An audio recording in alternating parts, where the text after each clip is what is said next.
Secara pengertian, sabar itu memang tahammulun nafsi ala makarih, mengajak diri bertahan atas sesuatu yang tidak disukai.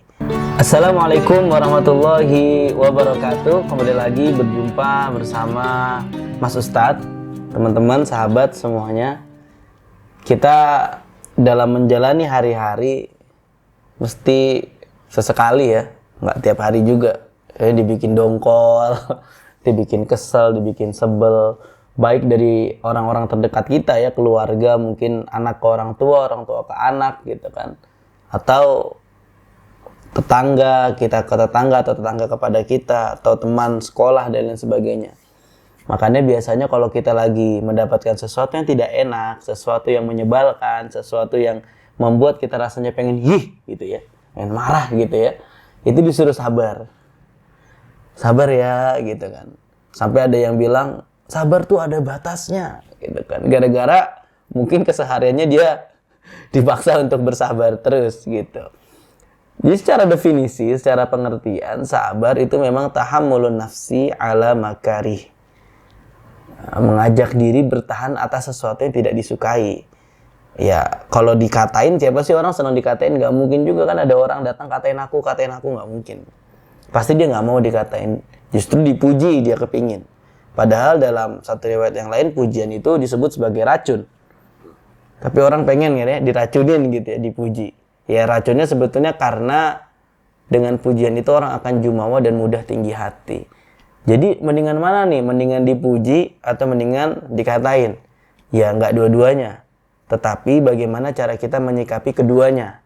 Kalau diberikan perkataan yang tidak baik, kita bersabar. Kalau dipuji, kita jangan sampai mudah tinggi hati. Jadi tinggal bagaimana kita menyikapinya. Berbicara tentang sabar atau tahammulun nafsi ala makarih, mengajak diri kita bertahan atas apa yang kita tidak sukai. Secara sederhana saja, ini sudah terjadi dalam keseharian kita. Misalkan, bagi yang pendengarnya hari ini mungkin ibu rumah tangga. Tentu, kalau misalkan kita pengen ngikutin seperti obrolannya Nikita Willy dan Chelsea Islan misalkan ya, nyuci bukan passion saya gitu ya, masak juga bukan passion saya misalkan seperti itu, ya ibu-ibu mungkin akan berpikir ya ini sebenarnya juga bukan passion saya gitu. Tetapi ini adalah sebuah kewajiban, ini adalah sebuah keharusan, apalagi memang keluarganya berusaha betul menghemat anggaran untuk tidak beli jajan atau beli makanan di luar, maka dia harus bersabar, harus berusaha bahagia dengan sesuatu yang mungkin kadang melelahkan tadi. Itulah sabar, tahammulun nafsi ala makari. Apa konsekuensinya? Ketika pada hari itu dia sabar, maka dia akan besoknya mengulangi kesabaran yang sama. Pada hal yang sama, pada sesuatu yang sama. Terus dilakukan berulang-ulang. Sama seperti suaminya. Ibu-ibu juga begitu. Pergi kerja, pergi ke suatu tempat, ya mencari rezeki, mesti kan ada kendalanya. Entah macet, diomelin bos, proyeknya nggak lancar, banyak komplain. Lalu pulang, perjalanan pulang pun kena macet. Sampai rumah mengeluh dia. Aduh mah nih kerjaan udah mah banyak, proyeknya nggak lancar, jalanan macet. Pasti kan ibu-ibu nggak mungkin bilang, udah pak resign aja besok gitu. Nggak mungkin bilang gitu, mesti bilangnya yang sabar ya pak. Karena tahu next time atau di akhir bulannya atau di awal bulannya dia akan dapat gaji gitu. Nah, di dalam Al-Quran sendiri banyak sekali kata-kata atau ayat yang berbicara tentang sabar. Salah satunya Rasulullah SAW sendiri disuruh sabar. Fasbir kama sabaru minal ulul azmi. Fasbir kama sabaru ulul azmi minar rusul. Bersabarlah kamu wahai Muhammad sebagaimana sabarnya para nabi-nabi ulul azmi. Dalam konteks ayat ini, Rasulullah SAW disuruh sabar menghadapi sikapnya para kaum musyrik, orang-orang yang memerangi beliau, orang-orang yang nggak senang dengan dakwahnya beliau. Fala tasta'jil lahum. Jangan buru-buru minta diturunin azab kepada mereka. Disuruh sabar dulu. Ada lagi di ayat yang lain, wasbir alama asobak. Bersabarlah atas apa yang menimpamu, atas musibah yang datang kepadamu. Hal-hal yang seperti ini menjadi satu penguatan buat diri kita. Bahwasannya memang tidak selamanya sesuatu itu bergerak sesuai dengan kehendak kita. Makanya penting sekali kita untuk menanamkan yang namanya prasangka baik kepada Allah Subhanahu wa taala. Ada satu hikmah bagus banget dari buku Man's Search for Meaning yang ditulis oleh Viktor Frankl. Dia adalah orang yang terjebak di kampnya Nazi. Di mana kamp Nazi ini kalau sudah kadung masuk, ya, itu potensi bertahan hidupnya sangat minim. Karena siksaannya luar biasa. Ya, sangat luar biasa. Menyiksa banget. Kerjanya nggak habis-habis, belum lagi berbagai fasilitas yang tidak layak.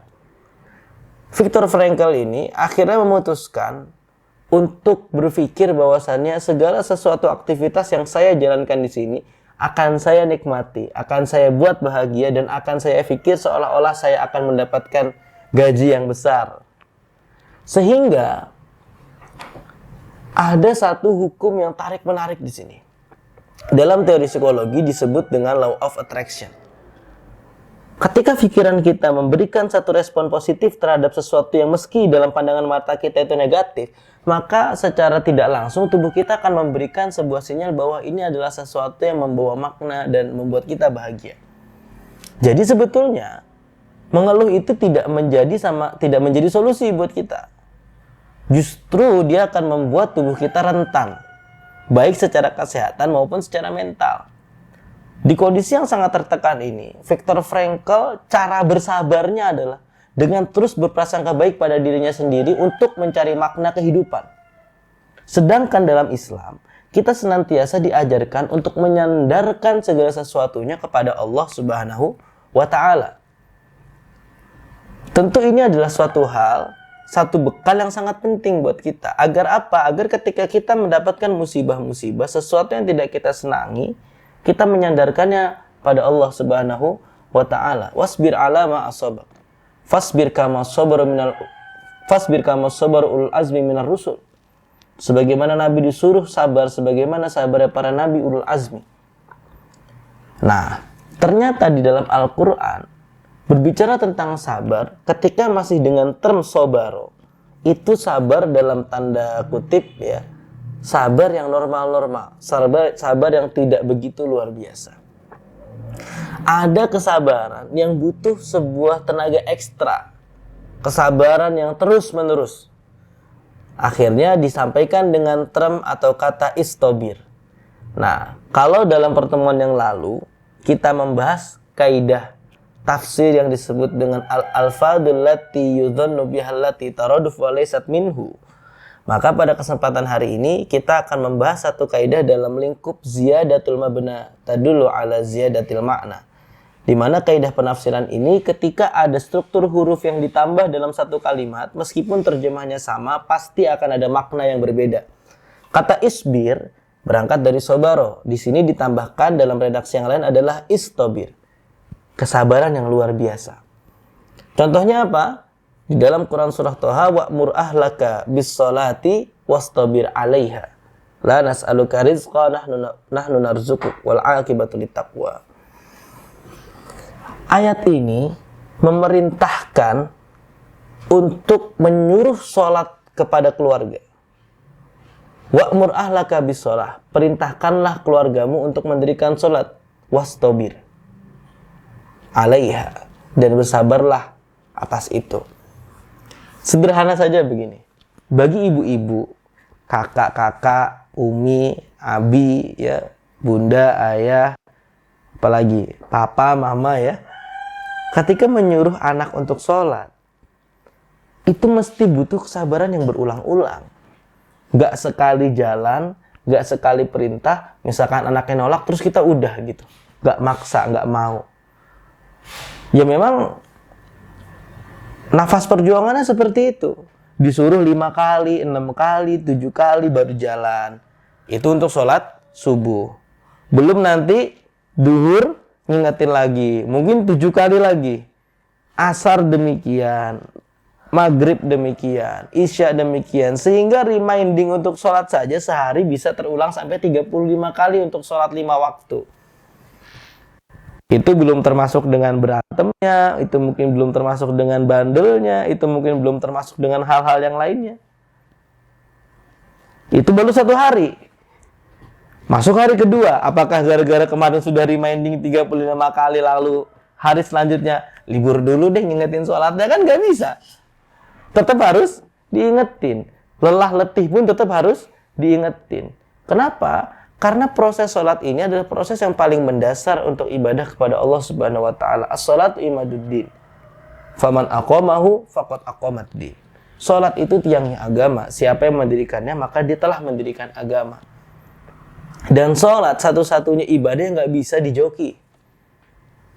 Gimana dijoki itu maksudnya? Dijoki itu kayak misalkan umroh bisa dibadalin, haji bisa dibadalin, puasa kalau nggak sanggup bisa bayar fidyah, zakat ya kalau memang miskin banget nggak punya zakat ya jadi mustahik. Tapi kalau sholat ini nggak bisa dijoki. Sholat masih kuat berdiri, fasollu qiyaman, sholat sambil berdiri. Kalau nggak kuat, fasollah qu'udan, maka sholatlah sambil duduk. Nggak kuat juga sambil rebahan. Rebahan, susah gerak, nggak bisa gerak sambil kedip. Sampai segitunya. Wudhu kalau masih bisa pakai air, pakai air. Kalau sudah sulit, dibasuhkan. Kalau ada air. Kalau misalkan nggak ada air, ditayamumkan. Terus, tidak pernah hilang kewajiban ini. Makanya, ketika ayat ini turun, wa'mur ahlaka bisolah. Sejak kecil perintahkanlah sholat, agar sholat ini menjadi habit buat dia. Makanya terus berulang-ulang. Ditambahkan pada redaksi selanjutnya, la nas'aluka rizqa. Allah nggak minta rezeki kita. Nahnu narzukuk, justru kami yang memberikan kamu rezeki. Sebuah gambaran jika dengan sholat Allah tidak tambah mulia, dengan kita tidak sholat pun Allah tidak menjadi hina. Tetapi dengan sholat itu, wa aqimis sholata li dzikri. Dengan mendirikan sholat itu tanda kita mengingat Allah Subhanahu wa ta'ala. Dan ketika kita mengingat, itu adalah tanda kita bersyukur kepadanya. Idza dzakartani syakartani, fa idza nasitani kafartani. Kalau ingat aku tandanya bersyukur, kalau nggak ingat tandanya kufur. Makanya faqad aqamaddin di sini perlu dibina sejak dini. Siapa yang berperan? Ya orang tuanya. Kalau orang tuanya yang berperan, maka orang tuanya wajib memberikan contoh yang baik. Inilah kenapa Islam begitu menjaga kualitas keluarga dengan cara apa? Laki-laki dan perempuan sebelum menikah mesti memiliki bekal agama yang cukup, bekal pengetahuan yang cukup, bekal ilmu yang cukup. Kenapa? Karena agama tidak ingin membiarkan orang yang belum berkembang baik pandai berkembang biak. Jangan sampai seperti itu, sehingga nanti yang dipertaruhkan siapa? Keturunannya.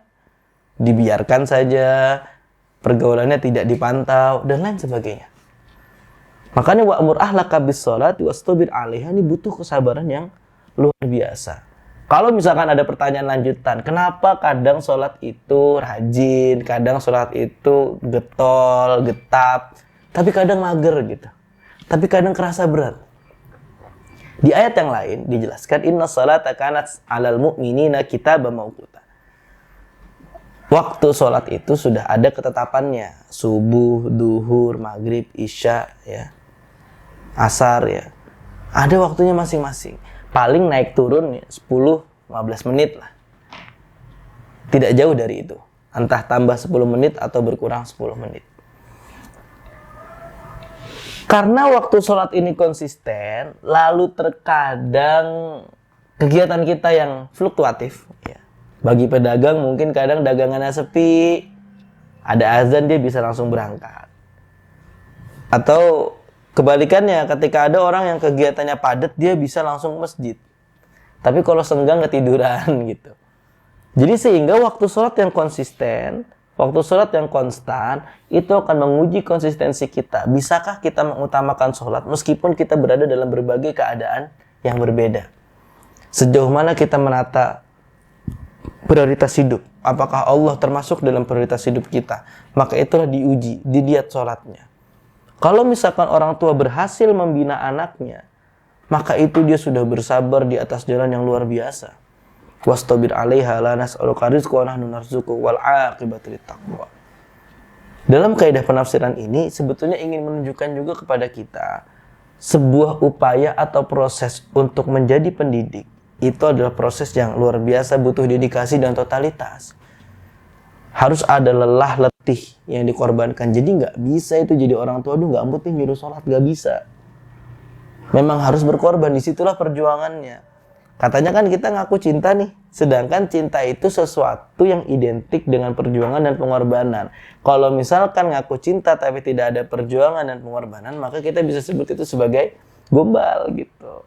Ngakunya cinta Allah, cinta keluarga, tetapi kok tidak disuruh sholat.